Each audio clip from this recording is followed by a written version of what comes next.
कहानी की शुरुआत में हमें कुडो नाम का एक हिटमैन दिखाया जाता है। कुछ गुंडे उसे मारने के लिए आए, लेकिन क्या एक हिटमैन को मारना इतना आसान है? बिल्कुल भी नहीं। कुडो उन सबको हरा देता है, लेकिन बेचारे कुडो को मालूम नहीं था कि उसके पीछे एक आदमी है और फाइनली वो आदमी कुडो को मार देता है। सब कोई वहाँ से चले जाते हैं। और आपको भी क्या लग रहा है, कुडो मर चुका है? कुडो का सिर्फ शरीर खत्म हुआ है, उसकी आत्मा उसी गोली के अंदर चली जाती है जिस गोली से उसकी मौत हुई थी, और फिर वो गोली वहाँ से होते हुए शहर के बीचों बीच चली जाती है। अब ये गोली क्या कमाल दिखाएगी और कुडो की आत्मा कैसे बाहर आएगी, जानना है ना? सब्र रखिए। अब बारी है इस कहानी की लीड कैरेक्टर फुमिका की आने की। फुमिका जो कि एक कॉलेज स्टूडेंट थी, वो काफी गरीब थी। वो चाहती थी कि कॉलेज खत्म होने से पहले उसे एक अच्छा सा काम मिल जाए। मसुकी नाम का एक आदमी फामिका से ये वादा कर चुका था कि वो उसे एक काम दिलाएगा, लेकिन फामिका को पता था कि उसकी नीयत अच्छी नहीं है, लेकिन बेचारी मजबूरी में उसके साथ थी। अगली सुबह वो अपने घर जा रही है और तभी उसका पैर उसी गोली पे पड़ता है। याद है ना ये गोली? याद है ना कुडो? याद रखिएगा। और फामिका इस गोली को उठा के अपने घर चली जाती है। जब वो अपने घर पहुंचती है तो वहाँ पर उसकी बेस्ट फ्रेंड माहो पहले से मौजूद है। माहो का बॉयफ्रेंड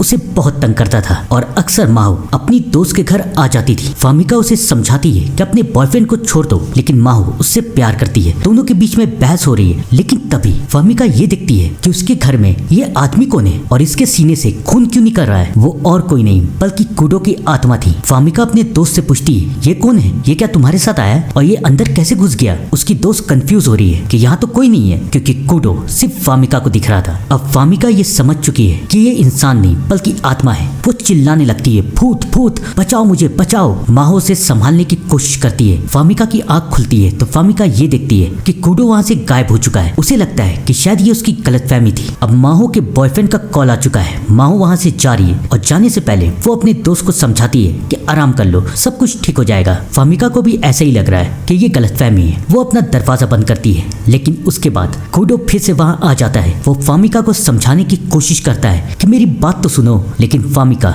जो कि एक आत्मा देख के डर रही थी, वो वहाँ से भागती है और तभी फामिका को ठोकर लग जाती है। वो गिरने लगती है। कुडो उसे बचाने की कोशिश करता है और यहाँ पर आता है इस कहानी का पहला ट्विस्ट। जब कुडो और फामिका एक दूसरे के हाथ को टच करते हैं, तब कुडो की आत्मा फामिका के अंदर चली जाती है। अब कुडो फामिका के शरीर को कंट्रोल कर सकता है। कुडो को बहुत अच्छा लग रहा है, लेकिन फामिका चिल्ला रही है, प्लीज मुझे छोड़ दो, प्लीज मुझे आजाद करो, मेरे शरीर से बाहर निकलो। फामिका की चीखें सुन के कुडो भी इरिटेट हो जाता है और फाइनली कुडो उसके शरीर से बाहर निकल जाता है। दोनों को समझ में नहीं आ रहा है कि कुडो ने ये कैसे किया, क्योंकि कुडो भी अभी अभी मरा था। फामिका वहाँ से डर के भागती है और कुडो अभी भी फामिका के पीछे ही है। फामिका डर के इधर उधर भागती जा रही है। वो जहाँ भी जा रही है उसे कुडो ही दिखाई दे रहा है। फामिका को समझ में नहीं आ रहा कि वो कहाँ जाए। वो भागते भागते एक गली के अंदर जाती है। तभी वो ये दिखती है कि उसकी बेस्ट फ्रेंड यानी कि माहो का बॉयफ्रेंड उसे तंग कर रहा है। उसे बहुत गुस्सा आता है, लेकिन उसके अंदर इतनी हिम्मत थी नहीं कि वो उससे लड़ सके। उसे बहुत गुस्सा आ रहा है और उसका बॉयफ्रेंड उसकी दोस्त के साथ बदतमीजी करता जा रहा है। और तभी वहाँ कुडो आता है। कुडो को देख के फामिका फिर डर जाती है, लेकिन कुडो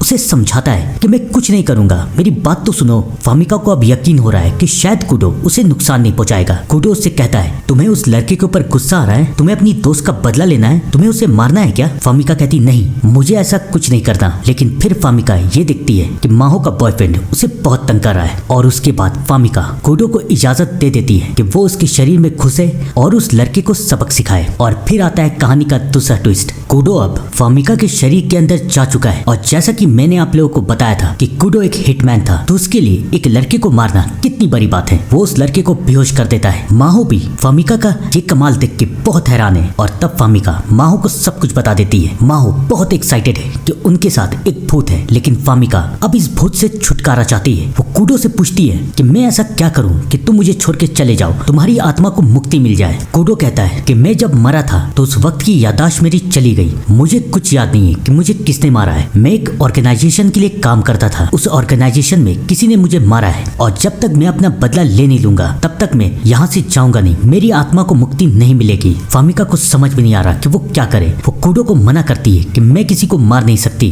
अब तुम रहो या ना रहो मुझे कोई फर्क नहीं पड़ता। कुडो और फामिका के बीच में बहस हो रही है कि तभी मासुकी का मैसेज आता है। मासुकी याद है ना, वही आदमी जिसने फामिका को वादा किया था कि वो उसे नौकरी दिलाएगा। मासुकी कहता है है कि मेरा एक दोस्त नारुमी आया है, वो तुम्हें काम जरूर दिला देगा, आके हमसे मिलो। लेकिन उन दोनों की फोटो देख के कुडो शॉक हो जाता है। कुडो फामिका को समझाता है कि ये दोनों अच्छे आदमी नहीं है, ये दोनों तुम्हारा फायदा उठाने की कोशिश करेंगे, ये लोग पहले भी ऐसा कर चुके हैं। लेकिन फामिका कुडो की बात सुनती नहीं है और उसके बाद फामिका उन दोनों से मिलने के लिए चली जाती है। और जैसा कुडो ने कहा था वो दोनों वैसे ही करने वाले थे। लेकिन अब आएगा इस कहानी का ट्विस्ट, क्योंकि फामिका ने कुडो की बात पे यकीन कर लिया है। हमें दिखाया जाता है कि कुडो ने फाइनली फामिका को रोक दिया है और फामिका कुडो से कहती है कि अगर ये लोग गलत है तो हम इसे सबक सिखाएंगे। और अब फामिका और कुडो मिलके मासुकी और नारुमी दोनों को सबक सिखाते हैं और साथ ही साथ उनके चमचों को भी। अब सब बेहोश हो चुके हैं। फामिका इन लोगों को मारना नहीं चाहती थी और कुडो इन लोगों को ऐसे छोड़ नहीं सकता था। तो वो लोग क्या करेंगे, इन लोगों को ठिकाने तो लगाना पड़ेगा, लेकिन कहाँ। कुडो कहता है कि मेरा पार्टनर है, उसे कॉल करो, वो भी एक हिटमैन है और वो यहाँ पर आके इन लोगों को ठिकाने लगा सकता है। फामिका उसे कॉल करती है और वो कुडो का नाम लेती है। कुडो का नाम सुन के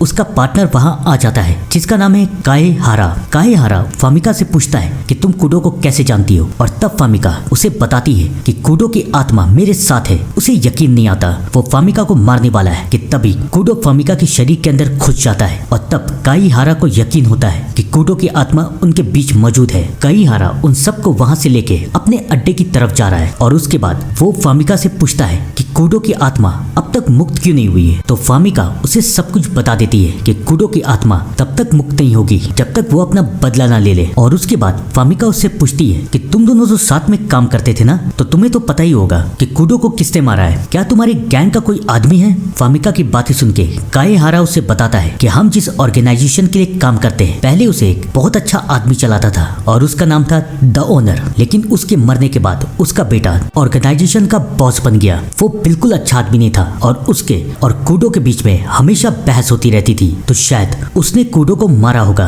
काएहारा की बातें सुन के फामिका और कुडो दोनों कंफर्म हो जाते हैं कि शायद ओनर ने ही उसे मारा है। वो दोनों तो वहां से चले जाते हैं, लेकिन काएहारा ये सारी बातें जाके ओनर को बता देता है। ओनर जिसे इस बात पे यकीन नहीं है कि कुडो की आत्मा यहाँ पर आ सकती है, उसे तो काएहारा पे भी यकीन नहीं है, क्योंकि उसे पता है कि काएहारा कुडो का बेस्ट फ्रेंड था। वो अपने सबसे अच्छे हिटमैन को फामिका को मारने के लिए भेजता है और अब सारे के सारे हिटमैन फामिका को मारने के लिए उसके फ्लैट में आ रहे हैं। इन सारी बातों से अनजान फामिका कुडो से बात कर रही है। वो कुडो को थैंक यू बोलती है कि मेरी दोस्त को बचाने के लिए थैंक यू, अगर आप नहीं होते तो पता नहीं उसका क्या होता। और उसके बाद फामिका कुडो से कहती है कि मुझे नहीं पता कि आप अपनी जिंदगी में कैसे इंसान थे, लेकिन अब आपके पास मौका है अच्छे काम करने का। आप मुझसे वादा कीजिए कि आप किसी को नहीं मारेंगे और हमेशा अच्छा काम करेंगे। कुडो भी अब धीरे धीरे फामिका को पसंद कर रहा था। वो भी फामिका से वादा कर देता है। फामिका तो सो जाती है, लेकिन उसके बाद कुडो ये देखता है कि उनके घर में 4-5 हिटमैन आ रहे हैं और उनका बस एक ही मकसद है, फामिका को मारना। लेकिन इससे पहले वो लोग फामिका को मार पाते, कुडो उन्हें बेहोश करके फामिका को लेके वहां से चला जाता है। वो लोग भाग ही रहे